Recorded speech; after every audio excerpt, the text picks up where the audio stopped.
एक व्यक्ति जीवन से हर प्रकार से निराश था। लोग उसे मनुष्य के नाम से बुलाते थे। एक ज्ञानी पंडित ने उसे बताया कि तेरा भाग्य फला पर्वत पर सोया हुआ है, तू उसे जाकर जगा ले तो तेरा भाग्य तेरे साथ हो जाएगा। बस फिर क्या था, वो चल पड़ा अपना सोया भाग्य जगाने। रास्ते में जंगल पड़ा तो एक शेर उसे खाने को लपका।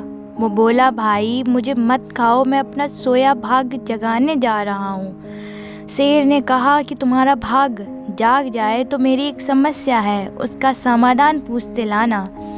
मेरी समस्या ये है कि मैं कितना भी खाऊं, मेरा पेट भरता ही नहीं, हर समय पेट भूख की ज्वाला से जलता रहता है। मनुष्य ने कहा, ठीक है। आगे जाने पर एक किसान के घर में उसने रात बिताई। बातों बातों में पता चलने पर कि वो अपना सोया भाग्य जगाने जा रहा है। किसान ने कहा कि मेरा भी एक सवाल है, अपने भाग्य से पूछकर उसका समाधान लेते आना। मेरे खेत में मैं कितनी भी मेहनत कर लूँ, पैदावार अच्छी होती ही नहीं। मेरी शादी योग्य एक कन्या है, उसका विवाह इन परिस्थितियों में कैसे कर पाऊँगा। मनुष्य बोला, ठीक है। और आगे जाने पर वो एक राजा के घर मेहमान बना।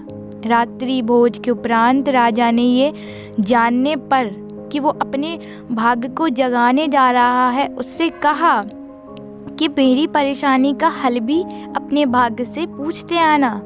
मेरी परेशानी ये है कि कितनी भी समझदारी से राज्य चलाऊं, मेरे राज्य में अराजकता का बोलबाला ही बना रहता है। मनुष्य ने उससे भी कहा, ठीक है। अब वो पर्वत के पास पहुंच चुका था। वहां पर उसने अपने सोए भाग्य को झंझोड़कर जगाया। उठो उठो, मैं तुम्हें जगाने आया हूँ। उसके भाग्य ने एक अंगड़ाई ली और उसके साथ चल दिया। उसका भाग्य बोला, मैं अब तुम्हारे साथ हरदम रहूँगा। अब वो मनुष्य ना रह गया था, बल्कि भाग्यशाली व्यक्ति बन गया था और अपने भाग्य की बदौलत वो सारे सवालों के जवाब जानता था। वापसी यात्रा में वो उसी राजा का मेहमान बना और राजा की परेशानी का हल बताते हुए बोला, चूँकि तुम एक स्त्री हो और पुरुष वेश में रहकर राजकाज संभालती हो, इसलिए राज्य में अराजकता का बोलबाला है। तुम किसी योग्य पुरुष के साथ विवाह कर लो, दोनों मिलकर राज्य भार संभालो, तुम्हारे राज्य में शांति स्थापित हो जाएगी। रानी बोली, तुम ही मुझसे ब्याह कर लो ना और यहीं रह जाओ। भाग्यशाली बन चुका वह मनुष्य इनकार करते हुए बोला, नहीं नहीं, मेरा तो भाग्य जाग चुका है, तुम किसी और से विवाह कर लो। तब रानी ने अपने मंत्री से विवाह किया और सुखपूर्वक राज्य चलाने लगी।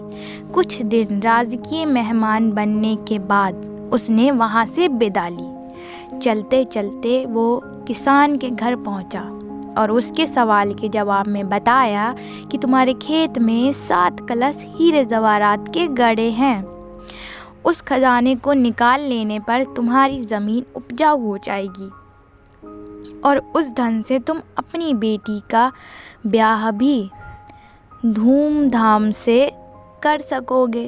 किसान ने अनुग्रहित होते हुए उससे कहा कि मैं तुम्हारा शुक्रगुजार हूँ, तुम ही मेरी बेटी के साथ ब्याह कर लो।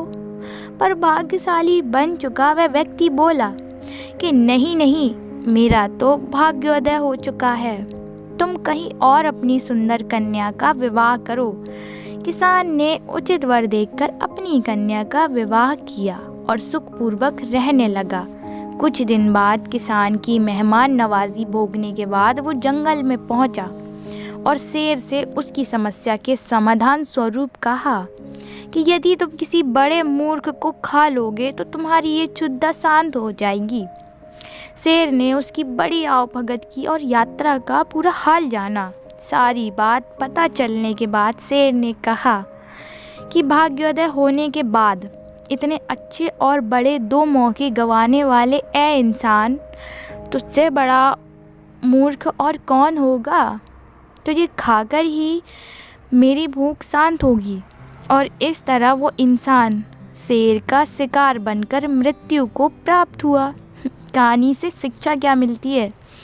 यदि आपके पास सही मौका परखने का विवेक और अवसर को पकड़ लेने का ज्ञान नहीं है तो भाग्य भी आपके पास आकर आपका कुछ भला नहीं कर सकता है। सीख तो बहुत अच्छी है। सो थैंक यू गाइस मेरी स्टोरी पढ़ने के लिए। Thank you.